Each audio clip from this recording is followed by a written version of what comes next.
Halo K-drama lovers, di video ini Mimin bakal menceritakan rangkuman dari drama Korea terbaru berjudul Our Blooming Youth. Langsung saja kita bahas alur ceritanya.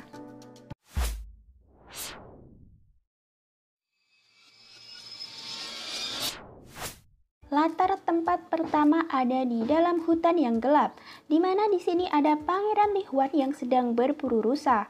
Tetapi tiba-tiba ia melihat gambaran dari sebuah surat yang berisi ancaman atau semacam kutukan misterius. Ia menjadi lengah dan terkena panah di punggung belakang bagian kanannya. Dan ia terbangun dari tidurnya. Pangeran mengalami mimpi buruk yang memang pernah terjadi padanya. Selanjutnya, seperti umumnya seorang pangeran, ia dibersihkan oleh para dayang sekaligus terdapat beberapa kasim. Rumor mengenai dirinya yang terkena kutukan misterius pun sudah diketahui para dayang dan kasim. Mereka menggosip tentang tangan Pangeran Lihwan sebelah kanan yang tidak bisa digerakkan karena kutukan misterius yang ia terima. Bahkan sampai ke rumor tentangnya yang meracuni pangeran sebelumnya. Ironisnya, rumor mengerikan ini sudah menyebar luas ke para rakyatnya. Karena kutukan misterius ini, kepribadian pangeran menjadi sangat dingin. Ia bersikap bodoh amat dan tidak terlalu peduli, tetapi sebenarnya ia sangat kesepian selama ini. Ia selalu dihantui oleh kutukan tersebut. Di balik sikapnya yang seperti ini, Pangeran Lihwan sangat cerdas dalam bidang akademik dan cepat dalam mempelajari sesuatu. Di episode pertama ini, kita sudah langsung mengetahui salah satu musuh dari pangeran. Yams, ini dia orangnya, Cho Won-bo yang merupakan Menteri Negara Kanan. Ia akan berusaha menjatuhkan posisi Pangeran Lihwan dengan berbagai cara liciknya. Tentu saja, ia tidak melewatkan kesempatan untuk merealisasikan misinya. Ia memanfaatkan rumor mengenai kesehatan tangan kanan Pangeran Lihwan. Ia meminta kepada raja agar Pangeran Lihwan memimpin perburuan pelatihan militer untuk membuktikan bahwa tangan kanan pangeran baik-baik saja.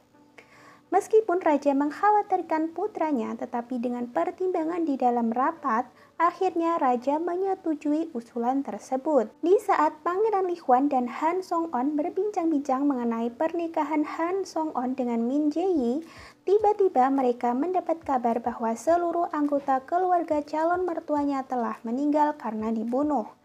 Dan rumor yang beredar pelaku dari pembunuhan tersebut adalah putri dari keluarga tersebut yang merupakan calon istrinya, Min Jae-yi. Meskipun Min Jae-yi tidak bersalah, tetapi ia tidak bisa membuktikan bahwa bukan dirinya pelakunya, karena kakak tirinya telah membuat pengakuan bahwa dia membubuhi racun ke dalam makanan yang telah dimakan keluarganya. Ia bahkan difitnah membatalkan pernikahan tersebut karena memiliki seorang kekasih.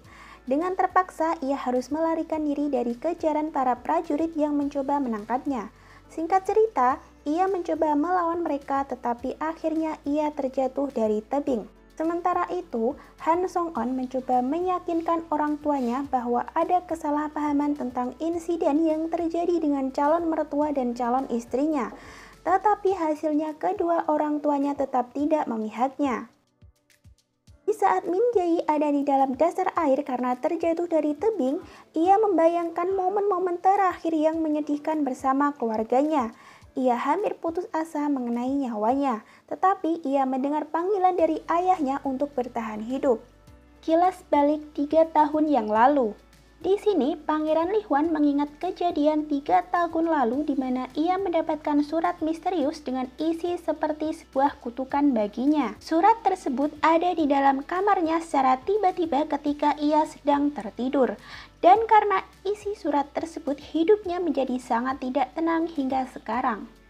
Di sisi lain, kita bisa mengetahui motif dari Menteri Negara Kanan untuk menjatuhkan posisi Pangeran Lihwan, yaitu agar putra dari keponakannya bisa menjadi putra mahkota yang akan menggantikan Pangeran Lihwan.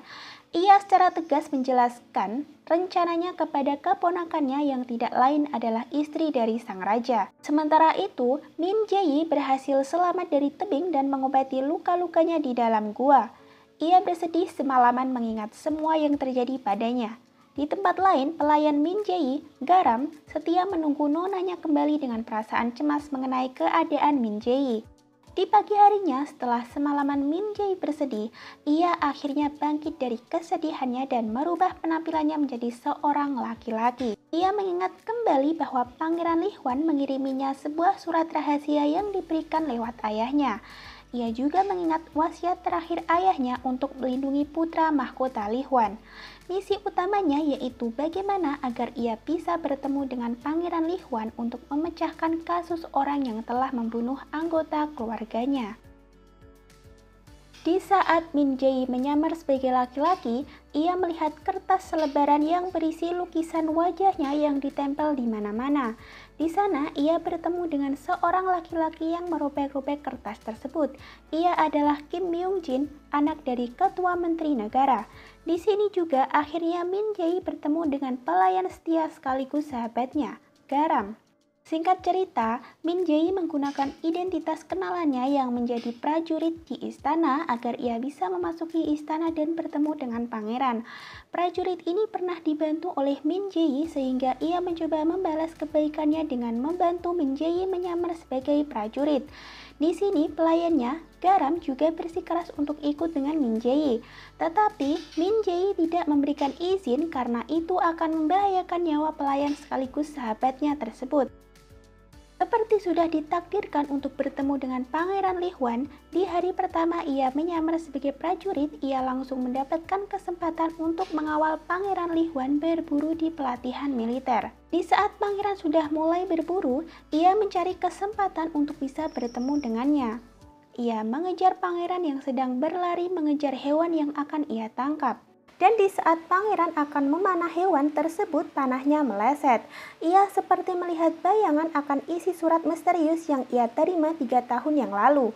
Dan episode 1 pun ditutup dengan sahabatnya Han Song-on yang mengarahkan panah padanya. Demikian rangkuman alur cerita dari drama Our Blooming Youth episode 1. Jangan lupa support Mimin dengan cara like videonya, komen, share, dan subscribe ya guys, supaya Mimin lebih semangat lagi buat video selanjutnya. Thanks for watching, see you on the next video.